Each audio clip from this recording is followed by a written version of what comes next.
एक विद्यालय में एक वर्ष में 10% छात्रा बढ़ जाते हैं और दूसरे वर्ष में 10% छात्र घट जाते हैं और क्रम चलता रहता है। मतलब यह क्रम चलता रहता है। यदि वर्ष 2000 में छात्रों की संख्या में वृद्धि हुई है तो वर्ष 2003 में छात्रों की संख्या वर्ष 2003 की तुलना में कितने प्रतिशत वृद्धि या कमी हुआ होगा। अब हमको ध्यान से देखना है, हमको कहाँ से चलना है, तो 2000 से चलना है और 2003 तक जाना है।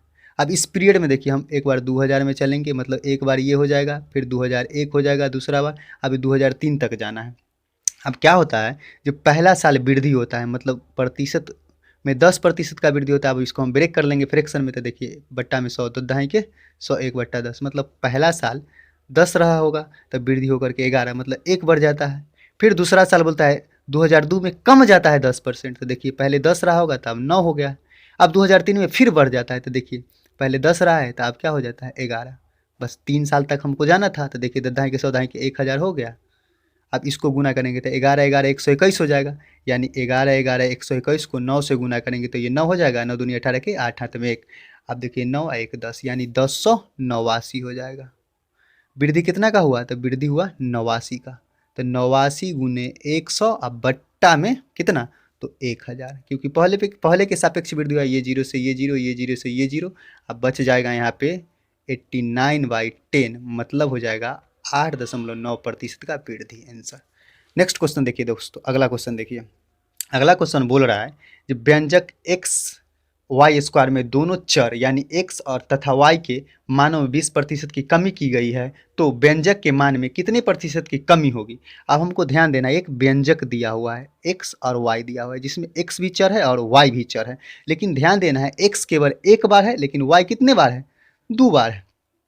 अब दोनों में मतलब कमी ही किया गया है, कितना कितना का कमी किया गया है, तो 20% का कमी किया गया है। अब हमको इस क्वेश्चन को भी रेशियो मेथड से बनाएंगे, क्योंकि अगर प्रोसेस से जाएंगे तो ये बहुत लेंदी हो जाता है, इसलिए हम इसको क्या करेंगे, तो रेशियो मेथड से बना देंगे। अब देखिए 20% का कमी हुआ है तो 20/100, 20 पंचे 100, मतलब पहले 5 रहा होगा तो अब 4 हो गया, फिर पहले 5 रहा होगा तब 4 हो गया, फिर पहले 5 रहा होगा तब 4 होगा। अब देखिए इसको 3 बार इसलिए लिखे क्योंकि चर की संख्या कितनी हो गई, तो 3 गो चर हो गया, इसलिए हम इसको 3 बार लिखे थे। देखो 5 25 पंचे 125, यानी 125, 4 चौका 16 चौका 64। फाइनली देखिए कितने प्रतिशत का कमी हो गया, तो देखिए 125 में से अगर 64 घटाएंगे, यानी 125 में से 64 घटाएंगे तो एक ये 6, यानी 61, यानी 61 गुने 100 बट्टा 125। ठीक, 25 25 चौका 100 और 25 पंचे 125, इसको से इसको गुना करेंगे तो एक को 4 से गुना करेंगे, 4 6 चौक 24, 244/5% की वृद्धि हो जाएगी।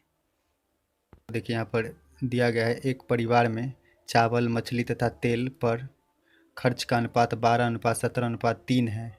इन वस्तु के मूल्य क्रमशः 20%, 30% तथा 50% बढ़ गई है तो इन वस्तुओं पर होने वाले खर्च में कितने प्रतिशत की वृद्धि हो जाएगी। देखिए यहाँ पर खर्च का अनुपात कितना दिया हुआ है, तो खर्च का अनुपात दिया हुआ है 12:17:3। अब बोलता है क्या इसमें 20% की वृद्धि किया गया, इसमें 30% की और इसमें 50% की। देखिए एक एक जीरो सब पर बढ़ा लेंगे ताकि क्या होगा, हमको सॉल्व करने में आसानी हो जाएगा। तो देखो इसको 120 कर लेंगे अनुपात, इसको 170 कर लेंगे और इसको 30 कर लेंगे। अब बोल रहा है जो 20 वाला है ना, इसमें 120 वाला में 20% की वृद्धि किया गया है, मतलब 120 में हम केवल 20% वृद्धि निकालेंगे तो 120 गुने 20 और बट्टा में 100, ये जीरो से ये जीरो, ये जीरो से ये जीरो, यानी ये हो जाएगा 12 दूनी 24 रुपये का वृद्धि हुआ है। दूसरा है 170, 170 में कितने प्रतिशत का वृद्धि हुआ है, तो 30% का। तो केवल वृद्धि हम निकालेंगे क्योंकि हमको लास्ट में केवल वृद्धि पूछ रहा है, गुने 100, ये जीरो से ये जीरो, ये जीरो से ये जीरो, देखिए यहाँ 17×51 हो जाएगा। तीसरा कितना है, तो 30 है। इसमें कितने प्रतिशत का वृद्धि हुआ है, तो इसमें 50% का वृद्धि हुआ है, तो 50 बट्टा में 100, ये जीरो से ये जीरो, ये जीरो से ये जीरो। अब देखिए 3 पचे 15, यानी इसमें 15 रुपये का वृद्धि हुआ है। देखिए ओवरऑल मतलब टोटल कितना वृद्धि हुआ है, तो ये हो जाएगा 51, 15 हो जाएगा 66 और 24 हो जाएगा 90, यानी वृद्धि कितना का हो गया है, तो ये 90 का वृद्धि हो गया है। वृद्धि कितना का हुआ है, तो वृद्धि 90 का हो गया है। अब हमको प्रतिशत में बदलना है तो गुने 100। अब पहले के सापेक्ष हुआ है, वृद्धि किसके सापेक्ष होता है, तो पहले के सापेक्ष। तो पहले कितना था, तो पहले देखिए यहाँ पर 30 और 170 हो जाएगा 200 और 120 हो जाएगा 320, ये जीरो से ये जीरो कट जाएगा, इसका हाफ हो जाएगा 5, इसका हो जाएगा 16, फिर इसका 8 हो जाएगा, इसका हो जाएगा 45। अब देखिए 45 गुने 5 बट्टा 8। अब इसको से इसको गुना करेंगे तो देखिए 40 पंचे 200 हो जाएगा, 5 25, यानी 225/8% का वृद्धि हो जाएगा आंसर।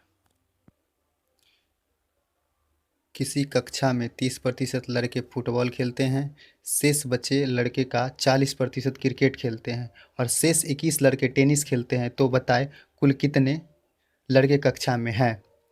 देखिए दोस्तों, माना मतलब टोटल लड़का मान लेते हैं एक्स रहा होगा, जिसमें से क्या बोलता है 30% फुटबॉल खेलता है, तो टोटल कितना बच गया, अब 70 बच गया बट्टा 100।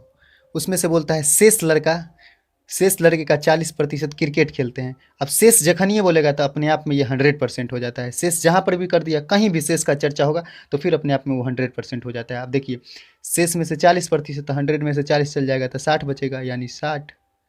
आप बोल रहा है जो बाकी जो शेष बचा बच्चा, वो 21 लड़का क्या खेलता है, तो टेनिस खेलता है। मतलब फाइनली ये 21 के बराबर हो जाएगा। ये जीरो से ये जीरो, ये जीरो से ये जीरो, 3 सते 21, 3 दूनी 6, इससे इसको काट देंगे 50 मरते।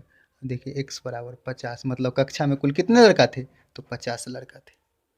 किसी घन के क्षेत्रफल में कितना प्रतिशत की वृद्धि होगा यदि उसके भुजा को दुगुना कर दिया जाए। देखिए दोस्तों, बोल रहा है घन, मतलब घन के क्षेत्रफल में कितना प्रतिशत का वृद्धि हो जाएगा यदि उसके भुजा को कितना गुना कर दिया जाएगा, 2 गुना कर दिया जाएगा। तो देखिए हम लोग जानते हैं कि घन का क्षेत्रफल होता है 6 गुने भुजा स्क्वायर। अब देखिए 6 तो दोनों में कॉमन हो जाएगा, पहले भी 6 रहेगा और बाद वाला में भी 6 रहेगा, इसलिए 6 को पहले हम हटा देंगे। ठीक, अब देखिए भुजा कितने बार आया है, तो a गुने a मतलब 2 बार आया है। तो पहले भुजा मान लेते हैं 1 रहा होगा, अब वृद्धि होकर के क्या हो जाता है, दुगुना हो जाता है। फिर मान लीजिए पहले भुजा 1 रहा होगा, फिर दुगुना हो जाता है। अब देखिए एक को 1 से गुना करेंगे तो 1 हो जाएगा, और 2 को 2 से गुना करेंगे तो 4 हो जाएगा। अब देखिए पहले जो क्षेत्रफल रहा होगा 1 रहा होगा, लेकिन अब नया क्षेत्रफल कितना हो गया, 4 हो गया। तो देखिए 1 से 4 हो गया, कितना का वृद्धि हुआ, तो 3 का। 3 गुने 100 अब बट्टा पहले के सापेक्ष, मतलब फाइनली कितने प्रतिशत का वृद्धि हो जाएगा, तो 300%।